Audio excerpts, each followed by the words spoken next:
खुला था ना, तो उस दौरान खाली जी से संपर्क हुआ। आपने 2004 में खोला शायद, 2000 में 2000 में, तो मैंने 95 में खाली ये बहुत सीनियर है हमसे।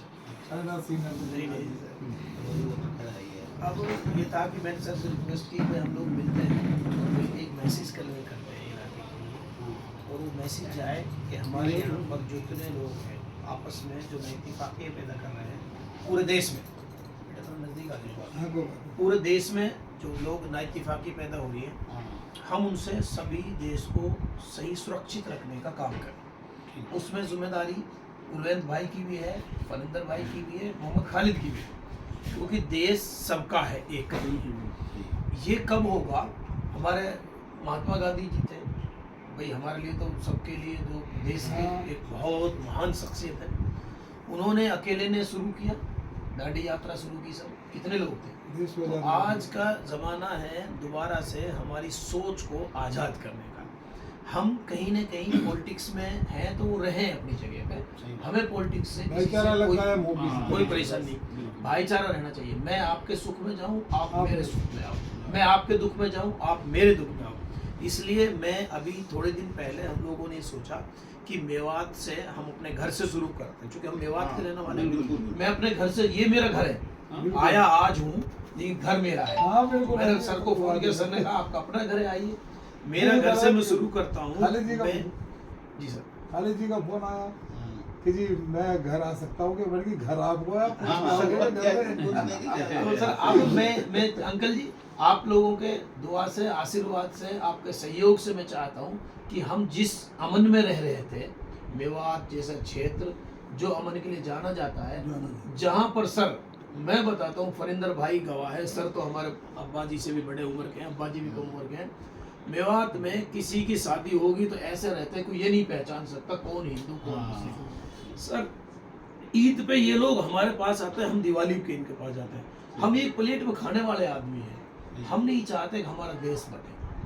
आप और हम अपनी सोच देश के प्रति एक करें और देश के प्रति हम लोग एक मैसेज दें और हम सब साथ रहें। सर हमारी आपकी ना इत्तेफाकियाँ किन्हीं चीज़ों पे हो सकती है, वो पॉसिबल है, हम इंसान हैं।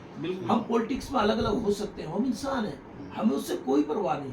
हम किसी दूसरे आदमी के, थर्ड पर्सन के चक्कर में अपने आप को खराब ना करें। सर आपको जहाँ वोट देनी वहाँ दें, आपको कहाँ देनी आप, वो आपका अधिकार है। मेरा अधिकार नहीं है कि मैं आपसे ये कहूँ सर यहाँ वोट देनी। मेरा अधिकार सिर्फ ये है कि मैं आपके पास जाऊँ, भाई से रिक्वेस्ट करूँ, किसी भी धर्म ने आज के जमाने में, सर देखो सर हम यहाँ 3 धर्मों के धोए गए, सर बुरा मत मानना, 3 धर्मों को सबसे बड़ा धर्म। किसी धर्म में आज ही धर्म, सर किसी धर्म में आज तक मैंने ये नहीं सुना पड़ोसी को दुखी करो। मेरे धर्म में मैं जानता हूँ, आप अपने धर्म के बारे में, आप अपने धर्म के, और हमें धर्म के प्रति वफादार होना चाहिए। बिल्कुल, क्योंकि धर्म हमको इंसानियत सिखाता है। धर्म का सबसे बड़ा काम तो ये है कि वो इंसान को बेहतर इंसान बनने की तैयारी करता है। जी, अगर हम बेहतर इंसान हैं तो किसी न किसी गुरु के सहयोग से, किसी न किसी गुरु ने हमें एक अच्छे विचार दिए। हमारे धार्मिक जो गुरु है वो हमें अच्छा विचार देते हैं, अच्छी सोच देते हैं, हम उस पर चलते हैं। मेरे ऊपर ये फर्ज है सर, फर्ज कहते हैं जरूरी, कंपलसरी फर्ज मेरे ऊपर ये है कि मेरा पड़ोसी खुशी रहना चाहिए। अगर मेरा पड़ोसी मेरे से दुखी है तो मेरी इबादत के बारे में कोई जरूरी नहीं है कि मेरी इबादत कबूल हो, क्योंकि मेरा पड़ोसी दुखी नहीं होना चाहिए।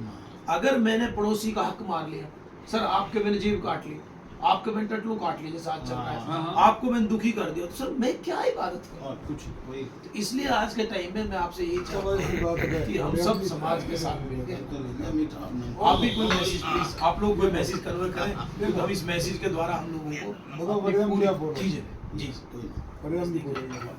सर प्लीज आप भी कोई ऐसा मैसेज दें कि देश में हम लोग अमन बनाएं, हम देश के लिए काम करें।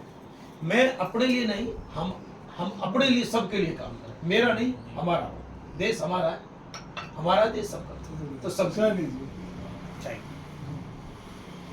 कहना है खालिद साहब सर कि भारत एक ऐसा देश है सर जिसको देश होने के साथ साथ माता भी कहा जाता है।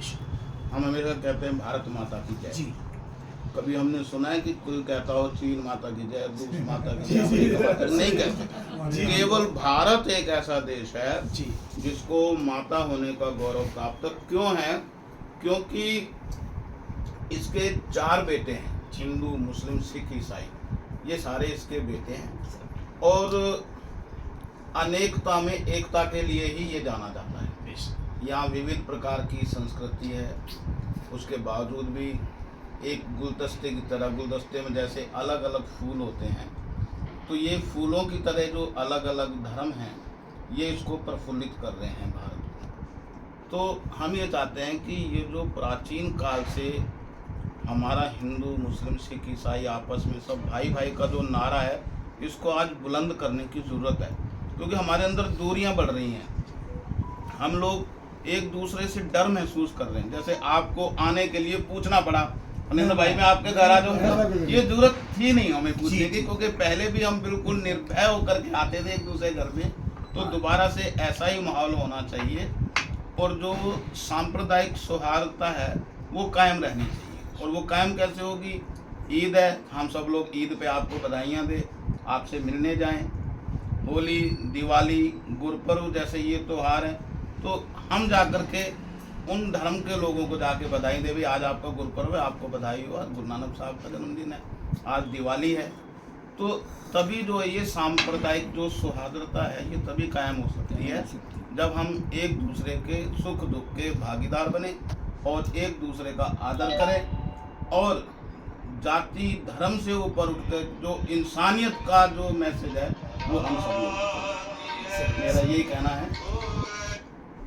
बहुत अच्छा सर, प्लीज आप दोनों सर भाई बलिराम जी ने अपने विचार बड़ी एक सामाजिक सोच के विचार रखे और होता भी अक्सर ऐसा ही है खालिद भाई, क्योंकि हम मेवात में जन्म हुए, वहीं हम पले बढ़े। ये बात एक अलग है कि आज हम थोड़ा सा बस शहर की तरफ आ गए हैं, लेकिन हमारा जो आज भी मन है वो मेवात की मिट्टी में बसा हुआ है। और मेवात जो क्षेत्र है हमेशा तहजीब का पक्षधर रहा है। यहाँ सारे त्यौहार हम बचपन से ही देखते आए हैं, सभी मिलजुल कर के मनाते हैं। और त्यौहार तो एक अलग परंपरा है, इसके अलावा भी सुख दुख तकलीफ कुछ भी होती है तो उसमें हर व्यक्ति एक दूसरे के लिए ऐसे तैयार है जिसमें कोई अतिशोक्ति नहीं है किसी तरीके की। और ये भाईचारा कायम है और कायम ही रहेगा, क्योंकि जब तक आप जैसे यहाँ सामाजिक सोच के लोग मेवात की सरजमी पर हैं तो किसी भी कीमत पे मेरा मानना है कि भाईचारे को खराब नहीं होने देंगे। और पीछे भी जब कई मामले ऐसे होते हैं तनाव वाले हो जाते हैं, उसमें भी अमन कमेटी का भी गठन हुआ। जब मैं फिरोजपुर जिले का पूर्ण रूप से सक्रिय था तो अमन कमेटी में भी मुझे सदस्य रखा गया था और सारे मामलों को, जिसमें फजलुद्दीन जी दोहा सरपंच साहब थे, आज़ाद मोहम्मद जुबैर अलवरी जी और फिरोजपुर जिले से अर्जुन चावला, राकेश जैन जी, सभी मतलब जिसमें सामाजिक सोच के लोग थे सबको उसमें शामिल किया गया था। तो ऐसा कोई नहीं है किसी तरह का, यहाँ सब एक दूसरे के सम्मान करते हैं और करते रहेंगे, ऐसा हम सबका विश्वास है। बताइए आप एक वर्ड, 2-4 वर्ड जो भी आप मेवात के बारे में बोल सकते, नज़दीक से थोड़ा आवाज़ नहीं आ जाता है। मेवात में रहते हुए मुझे आज 53 साल हो गए यहाँ पे आए। जी दिल्ली से बिलोंग करती हूँ और मेवात में आए सन 71 में, 71 में। जी और मैंने तो यहाँ पे ऐसा माहौल देखा कि भाई ऐसा लगता था कि इससे अच्छी जगह ही नहीं है कोई। फिर मैंने बाद में स्कूल ज्वाइन करा, गर्ल्स सीनियर सेकेंडरी स्कूल की जेका में जॉब की मैंने। तो वहाँ भी हमारे केवल 2 लड़कियाँ थी उस टाइम पे गर्ल्स स्कूल में, बाकी मोमडन लड़कियाँ थी, बाकी सब वैसे थे। और इस टाइम 90% मोमडन बच्चे हैं उसके अंदर।